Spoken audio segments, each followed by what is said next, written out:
E o Sebrasp não é mais uma organização social. E aí, quais impactos isso deve causar? Tanto em relação a concursos anteriores, ou os vigentes, ou os próximos concursos. O que vai afetar para a sua vida saber que o Sebrasp não é mais uma organização social, foi desqualificada hoje. Isso e muito mais agora. Vem comigo. Fala time, tudo bem? Eu sou Eduardo Cambuí, você está aqui no meu canal que eu falo sobre produtividade, gestão do tempo, aprendizagem, muitas coisas relacionadas a técnicas de estudo para concursos públicos. Espero te ajudar. Tá aqui o meu endereço, é só você me procurar, tirar dúvidas lá, sempre tenho tentado responder. Bom, você deve estar acompanhando aí, hoje o Sebrasp foi desqualificado como uma organização social. E o que é isso, Cambuí? Eu separei aqui um histórico. Você gosta de historinha? Senta que lá vem a história. Eu vou contar uma historinha. Eu tenho conhecimento porque eu sou antigo nessa parada de concurso público. Eu sou da época de 2002. Isso, 2002, 2003 foi minha primeira prova. Então eu acompanho todo esse processo até hoje. Inclusive, entre esses processos aí, eu tive inclusive uma ligeira contribuição lá em 2013, eu vou mostrar aqui no histórico, tá? Vou trazer para você começar a entender como que tá essa distribuição. Primeiro ponto aqui, ó, em relação à própria instituição Sebrasp, antes mesmo de Sebrasp, o que existia no mundo era o CESP. Eu sempre fiz essas distinções, sempre mostrei para os alunos que eram coisas diferentes.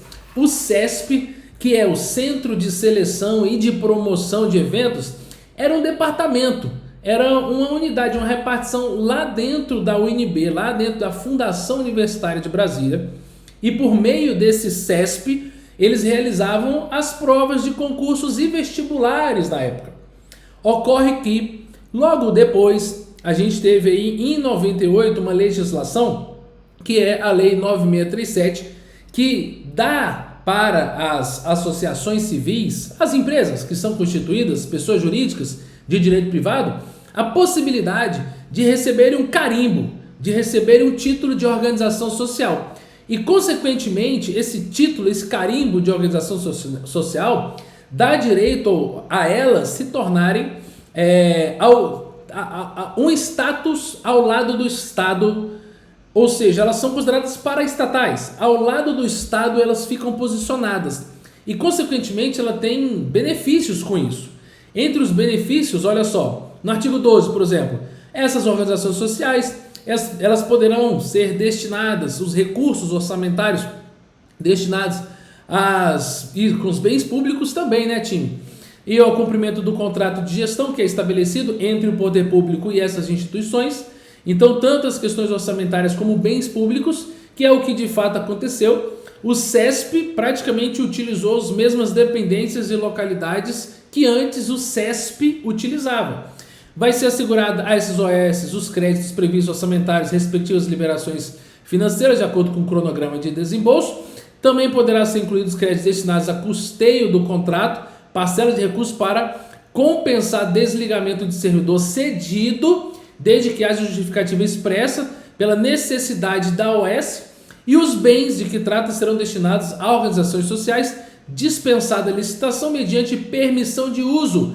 Ou seja, tanto os servidores que antes trabalhavam lá, como os bens que antes eram do CESP, passariam para o Sebrasp, que é essa nova pessoa jurídica que seria constituída e se tornaria uma organização social. Olha no 13, ele ainda fala assim, que os bens públicos permitidos para uso poderão ser permutados por outros de igual valor, né, ou maior valor, condicionado a que os novos bens integrem patrimônio da União. Permuta de que trata dependerá de prévia avaliação. É facultado ao Poder Executivo também sessão especial de servidor para as OS, que é o que de fato acontecia. E essa incorporação, caso tivesse qualquer modificação remuneratória, porque a empresa privada poderia pagar mais, ela não incorporaria a remuneração do servidor. Então, o que acontece de fato? Isso aconteceu e a própria instituição, nova instituição chamada Sebrasp, ela recebeu a qualificação. Essa qualificação aqui, ó, com decreto 8078, que curiosamente é o mesmo número da lei complementar, né? Do direito do consumidor, né? 8078. E aí você tem aí 8078, decreto, e aí por meio desse decreto, ele já está riscadinho, né? Já está taxado, porque eu peguei hoje no site do Planalto e já está taxado por causa da modificação do decreto que a gente está falando hoje. Mas olha só, lá em 2013, o Sebrasp recebeu a condição, né, a qualificação para ser uma organização social. E aí, ou seja, além desses benefícios que você teria em relação aos próprios bens, a fornecimento dos servidores e a própria forma de dispensa de licitação para ter mais facilidade na contratação, aí você tem esses benefícios. E aí se constituiu Sebrasp, né? O nome até é parecido, né? Centro Brasileiro de Pesquisa, ou seja, eles acrescentaram aqui o Brasileiro de Pesquisa em Avaliação e deixaram o resto, ó, Centro de Seleção e Promoção de Eventos, né? Para dizer o seguinte, ó, era a mesma galera, a mesma equipe, mesmo tudo que passou a ser Sebrasp, tá? Só que agora como uma organização social com essas condições e com esses benefícios. Inclusive, ela começou a praticar os seus exercícios, né? Em 2020, por exemplo, dispensa licitação, 2013, 14, 15, ou seja, ela começou a ser contratada para a realização de certames em vários locais do país. Acontece que o que está todo mundo talvez aí curioso ou não está entendendo, será que morreu? Será que morreu o Sebrasp? É o seguinte, há 2 incisos na 8666 que tratam sobre a contratação de empresas. Só que esses 2 incisos, eles tratam de condições diferentes.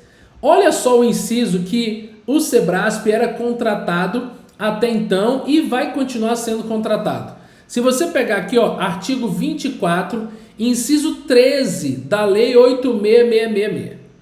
Aí você chega aqui, ó, dentro do decreto, né, que fez a desqualificação, ela já não é mais. E aí você vai entendendo, olha só, o que é esse inciso 13?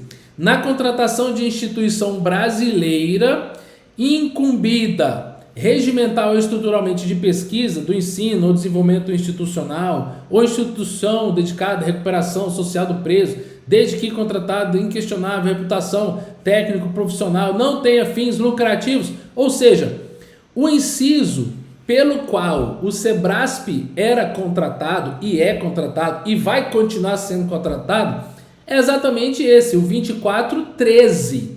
E não é esse daqui, ó, 24, o inciso 24. Por quê? No 24, o que algumas pessoas achavam que era aplicado ao Sebrasp é para a celebração de contratos de prestação de serviços com OS, qualificadas no âmbito das respectivas esferas do governo para atividades contempladas no contrato de gestão.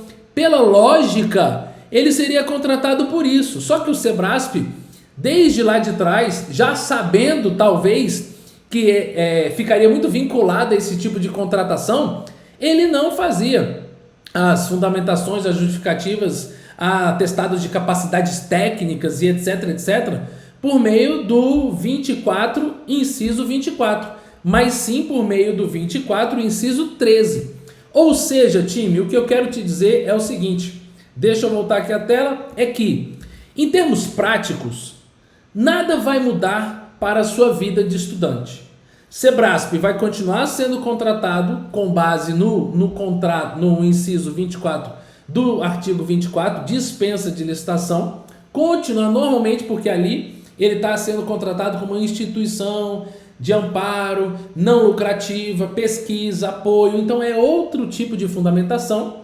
E para efeitos da empresa Sebrasp, aí algumas coisas vão mudar. Como a gente estava dizendo aqui, a questão da cessão de servidores, vai deixar de ter servidores cedidos, a questão do espaço físico, vai deixar de utilizar ou vai ter que fazer retribuição onerosa daquele espaço que é utilizado. Então, a grande alteração aqui foi em relação à entidade, à pessoa jurídica Sebrasp.